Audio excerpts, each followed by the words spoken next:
Summer nights have a very unique, pleasant, crisp feel to them.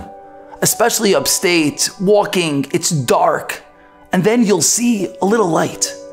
For a moment, you'll almost question yourself if you saw anything, and you'll keep on walking, and then you'll see it again. And then as you become attuned to it, you'll realize fireflies, the smallest, tiniest little light, beautiful, magnificent, but fleeting. They're there for a second or less.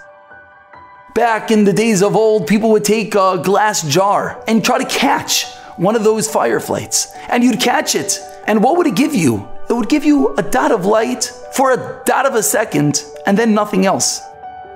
But what would happen if you catch a second and a third, 50, 60, 100 of these teeniest little lights?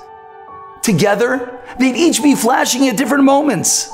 And then you'd have something that could light up a dark way. We often are plagued and wonder, does it really make a difference if I don't look at that sight for a second? Who really cares? I already succumbed, so I should stop now? Is it really consequential, that split second of looking away?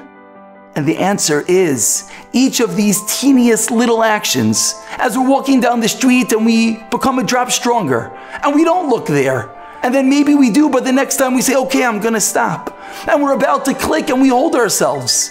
Each of those moments is a grand act. It's a beautiful light. But you know, when they add and they add and they add, then they truly create this most magnificent light. So yes, to ourselves, they might look so small, but in reality, firstly, in the eyes of God, they're magnificent.